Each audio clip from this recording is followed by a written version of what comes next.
The Way You Look at Me. Oleh sebuah cerita.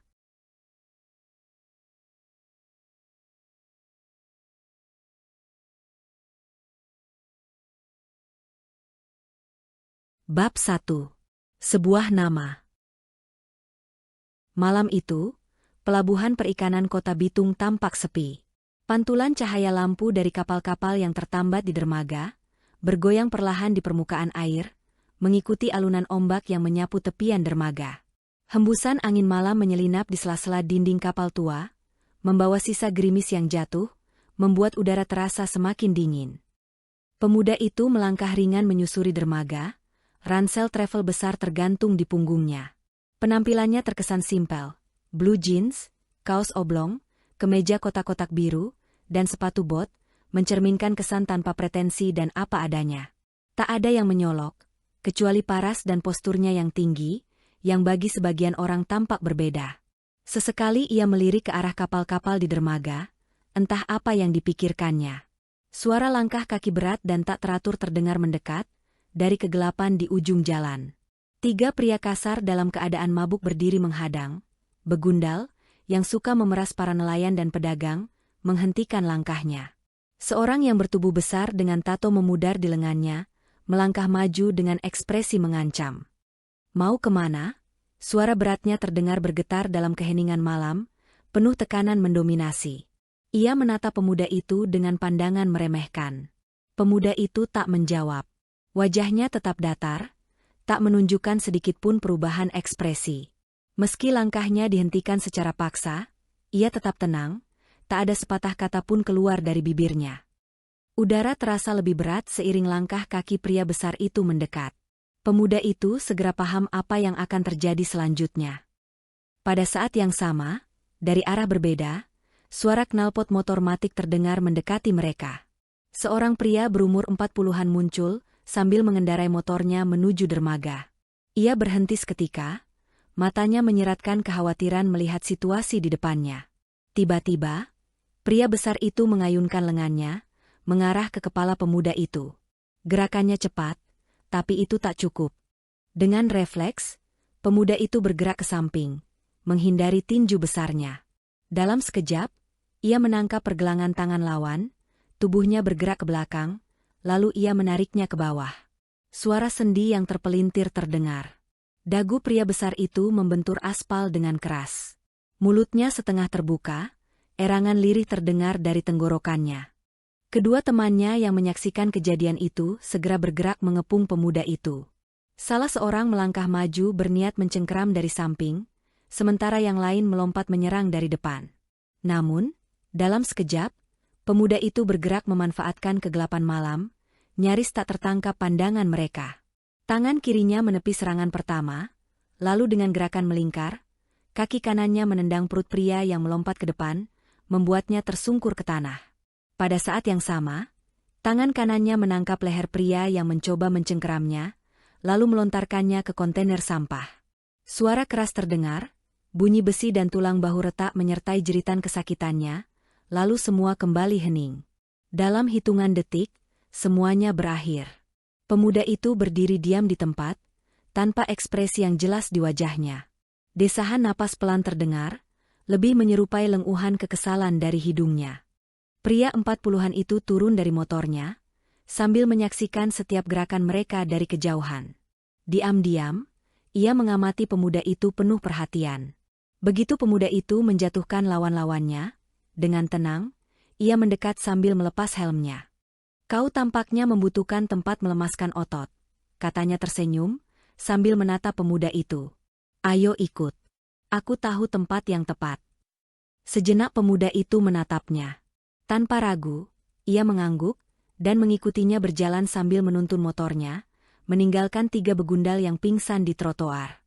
Warung kopi itu berada di antara rumah-rumah penduduk, tak jauh dari pelabuhan. Lampu kuning temaram menerangi ruang kecil yang dipenuhi aroma kopi. Malam itu suasananya sepi, tak ada pelanggan, sementara pemiliknya sedang menyibukkan diri di belakang bar. Pria 40-an itu mendekati bar, memesan 2 kopi dengan beberapa penganan khas Manado, lalu duduk di sudut ruangan di dekat jendela. Pemuda itu mengikutinya, melepas ransel di samping kursi, lalu duduk di depannya. Sambil membuka jaket kulitnya, pria itu bertanya, "Kau baru di sini?" Suaranya pelan tapi terdengar akrab, seakan ia telah lama mengenal pemuda itu. Pemuda itu hanya mengangguk pelan tanpa bicara. Meski banyak yang ingin ditanyakannya tentang kota ini, ia memilih diam. Keheningan menyelimuti mereka, hanya suara musik lembut yang terdengar di latar. Saat pelayan mengantarkan pesanan ke meja mereka, pria itu melanjutkan. "Aku Jamil," katanya sambil tersenyum tipis. Nada bicaranya tenang dan penuh percaya diri. "Telah lama aku menetap di kota ini. Banyak yang datang dan banyak yang pergi."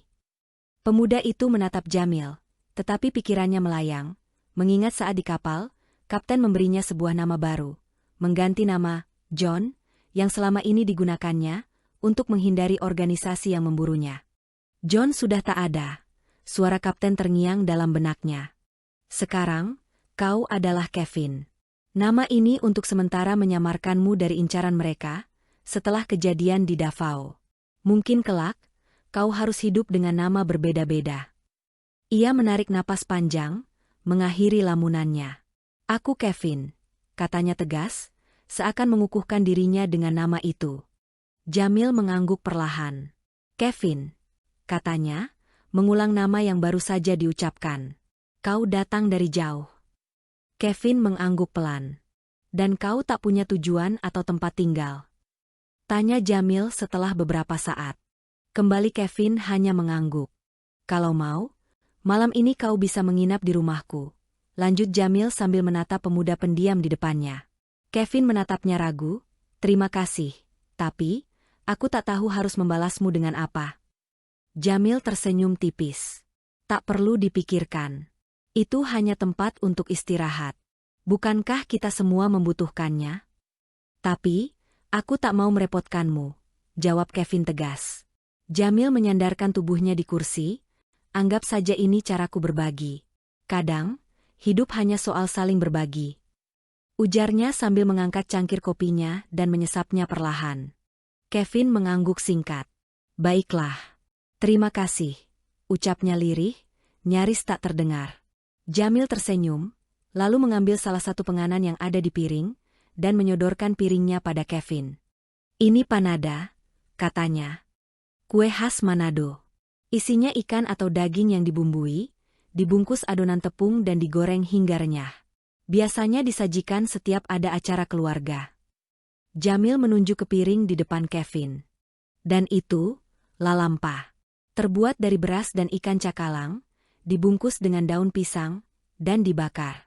Kue ini juga populer di sini, biasanya disantap sebagai cemilan sore, pengganti makanan berat." Kevin mengangguk dan mencobanya sambil tersenyum tipis. "Ini enak," gumamnya pelan. Jamil memperhatikan perubahan ekspresi Kevin. "Setiap makanan punya cerita. Sama seperti kita. Kadang, kisah kita bercampur dengan kisah yang lain, tapi semua memiliki tempatnya masing-masing." Kevin terdiam merenungkan kedalaman kalimat Jamil sambil menilai kepribadiannya. Namun, momen itu tak bertahan lama. Sejumlah pria dengan langkah berat berjalan masuk ke dalam warung. Awalnya, hanya dua pria besar yang terlihat dengan ekspresi marah di wajah mereka. Jamil segera menyadari, ini bukanlah akhir dari masalah. Seiring langkah, lebih banyak pria masuk mengikuti mereka. Ekspresi Jamil berubah. Kekhawatiran terbayang di matanya saat menyadari situasi kali ini lebih buruk dari yang dikiranya. Pria berbadan besar yang memimpin kelompok itu, dengan bekas luka memanjang di wajahnya, melangkah mendekati Kevin. "Kau yang tadi menghajar ketiga teman kami?" tanyanya dengan suara berat, bernada mengintimidasi. Jamil menatap mereka, bibirnya terkatup rapat. Ia sadar, gerombolan ini suka meresahkan para nelayan. "Ini belum selesai," kata pria itu sambil tersenyum sinis. Kevin tak menjawab, tetap diam, dan masih duduk dengan tenang di kursinya, sementara Jamil terlihat gentar. Ini bukan lagi urusan tiga orang yang mencari masalah. Ini segerombolan dan jelas lebih berbahaya. "Ini, terlalu banyak," bisik Jamil, suaranya sedikit bergetar. Wajahnya yang sebelumnya tenang kini menunjukkan kecemasan. Kevin mendengar gumaman Jamil, Senyum tipis terukir di wajahnya. Matanya memindai sekeliling, menghitung jumlah mereka. Ia tahu apa yang akan dilakukannya. Salah satu pria maju dan melayangkan tinju ke arah Kevin. Tapi Kevin lebih dulu berdiri, dengan mudah menghindarinya. Dalam sekejap, ia menangkap pergelangan pria itu, tangan kirinya mencengkeram belakang leher lawannya, dan membanting wajahnya ke meja. Pria itu terkulai lemas, tergeletak pingsan di lantai. Pria kedua menyerang dari belakang. Kevin memutar tubuhnya sambil melayangkan tendangan, menghantam dadanya. Pria itu tersungkur jatuh, tak mampu bangkit lagi. Jamil mundur ke sudut ruangan dengan wajah pucat, tatapannya tak pernah lepas dari Kevin yang bergerak efisien di antara pengeroyoknya, membalas dengan pukulan efektif yang menjatuhkan lawan-lawannya secara mengesankan. Dua pria tersungkur dalam hitungan detik. Yang lain sejenak terhenti, saling memandang penuh keraguan. Namun, sang pemimpin memberikan isyarat untuk terus menyerang. Kevin merunduk saat salah seorang pria melompat ke arahnya. Kemudian, dengan gerakan memutar, ia menyapu kaki pria itu, menjatuhkannya dengan keras ke lantai. Dua pria lain mencoba mengepungnya, tetapi Kevin menangkap lengan salah satu dari mereka, memanfaatkan momentum dan melemparkannya ke arah pemimpin mereka. Keduanya menabrak meja dan tak mampu bangkit kembali. Sementara pria kedua tak melanjutkan serangannya, ia menatap tak percaya. Dalam beberapa gebrakan, Kevin membuat 4 orang tergeletak pingsan di lantai. Suasana seketika hening. Kevin berdiri tenang, menatap mereka satu persatu, seakan menunggu mereka bergerak. Para begundal yang tersisa perlahan mundur, ketakutan terbayang jelas dalam tatapan mereka saat melihat rekan-rekan mereka jatuh bergelimpangan. Jamil menarik napas panjang, raut wajahnya masih dipenuhi kecemasan. "Ayo pergi," ujarnya pelan sambil mendekati Kevin. Kevin menatapnya dan mengangguk. Ia meletakkan sejumlah uang di meja, lalu berjalan keluar mengikuti Jamil, meninggalkan mereka yang masih terdiam, tak percaya melihat kejadian yang baru saja terjadi. Malam itu, Kota Bitung masih ramai. Lampu jalan menerangi aspal yang masih basah oleh hujan sore tadi. Suara kendaraan yang melintas sesekali bercampur dengan tawa sekelompok anak muda di depan kafe-kafe di sepanjang jalan. "Kita akan melewati pusat kota," ujar Jamil, suaranya datar. "Rumahku ada di daerah yang lebih tenang." Kevin mengangguk pelan. Memasuki pusat kota, deretan pertokoan terlihat ramai dengan aktivitas warga yang hilir mudik. Sebuah miniatur menara Eiffel berdiri di tengah bundaran, dihiasi lampu-lampu dekorasi yang mempercantik tampilannya. Kevin memperhatikan detail konstruksinya yang terasa unik untuk kota ini. Di seberangnya, sebuah gereja berdinding putih bersih dengan atap kerucut tinggi menarik perhatian Kevin. Cahaya lampu yang menyinari dindingnya memberi kesan tenang, menambah keindahan malam di kota ini. Jamil menoleh ke belakang. "Kau akan menyukai kota ini," ujarnya, meski tak benar-benar mengharapkan jawaban. Kevin diam tak menjawab, ia memperhatikan setiap detail kota yang mereka lewati, seolah menyimpannya dalam ingatannya. Motor terus melaju, meninggalkan pusat kota dan memasuki kawasan perumahan yang lebih sepi. Suara serangga malam perlahan menggantikan hiruk-pikuk kota. Deretan rumah-rumah kecil dengan lampu teras menyala redup terlihat kontras dengan pusat kota yang ramai. Jamil berhenti di depan sebuah rumah sederhana, dengan pagar rendah dan halaman kecil di depannya. "Ini rumahku," ujarnya sambil mematikan mesin motor. Kevin turun, memperhatikan rumah itu, sederhana, tapi terasa hangat. Jamil membuka pintu dan mempersilakan Kevin masuk. Di dalam, seorang wanita menyambut mereka dengan senyum ramah. "Ini istriku," ujar Jamil memperkenalkan. "Dan itu anak-anakku." Kevin melirik ke arah 2 anak kecil yang asyik menyusun balok di lantai. Ia tidak berkata apa-apa, hanya berdiri diam, seolah tersentuh oleh suasana hangat dalam keluarga ini. "Duduklah dulu," kata Jamil sambil menarik kursi untuk Kevin. "Aku ambilkan minum untukmu." Kevin duduk, matanya menjelajahi ruangan sederhana itu. Dinding rumah dihiasi dengan foto-foto keluarga, sementara aroma makanan yang samar-samar masih terasa di udara. Tak lama, Jamil kembali membawa segelas air dan meletakkannya di meja. "Kau pasti lelah. Ada kamar kosong di sana, bisa kau gunakan untuk beristirahat," katanya sambil menunjuk ke sebuah pintu di sudut ruangan. Kevin menatap Jamil, lalu mengangguk pelan. "Terima kasih," ucapnya singkat namun tulus. Jamil tersenyum kecil. "Istirahatlah. Kau aman di sini." Kevin menghabiskan minumannya, lalu bangkit membawa ranselnya menuju kamar yang ditunjukkan Jamil. Ia duduk di atas kasur sederhana di kamarnya, membiarkan pikirannya melayang. Suara tawa anak-anak Jamil masih terdengar samar dari balik pintu, memberikan rasa damai yang asing baginya di tengah keheningan malam itu. Keesokan harinya, usai membersihkan diri, Kevin duduk di ruang tengah, menikmati udara pagi yang segar dari jendela yang terbuka lebar. Ruangan ini terasa nyaman, dengan perabotan sederhana yang tertata rapi. Di luar, suara kendaraan mulai terdengar, menandakan aktivitas kota mulai bergerak. Jamil kembali dari warung makan di sebelah rumah, membawa sebungkus makanan hangat. Istrinya, yang telah menyelesaikan pekerjaannya, menyodorkan secangkir kopi kepada Kevin. "Ini untukmu," katanya sambil tersenyum. "Kopi kota." Kevin menerimanya dengan anggukan kecil. "Terima kasih," ucapnya singkat. Istri Jamil segera beranjak pergi, mengantar anak-anaknya ke sekolah, meninggalkan mereka berdua untuk sarapan. Kevin menyesap kopinya sedikit, rasa kopi tradisional yang pahit dan pekat dengan aroma yang kuat, sedikit mengejutkannya. Sementara Jamil mempersiapkan sarapan mereka di meja makan, dan menyodorkan semangkuk tinutuan padanya. "Ayo, kita sarapan," ajaknya ramah. "Ini tinutuan, bubur khas Manado, dengan sayur kangkung, ubi, jagung muda, dan sambal dabu-dabu roa." Kevin menerimanya dan duduk di meja makan bersama Jamil. Ia mengambil sesendok dan mencicipinya. Rasa gurih dari kangkung berpadu dengan manis alami ubi yang melebur di mulutnya, memberikan keseimbangan rasa yang halus, berpadu sempurna dengan pedasnya dabu-dabu roa, meninggalkan sensasi berlapis yang sulit dijelaskannya. "Ini, rasanya unik," ujarnya singkat. Jamil tersenyum. "Sudah menjadi tradisi," kata Jamil sambil menyuap makanannya dengan tenang. "Sejak dulu, keluargaku menjadikan makanan ini sebagai menu sarapan kami." Selesai makan dan merapikan meja, Jamil mengenakan jaketnya. "Aku harus pergi menarik penumpang." Sejenak Kevin menatapnya. "Apakah ada bank yang melayani Mastercard atau Visa di sini?" tanyanya. Jamil mengangguk.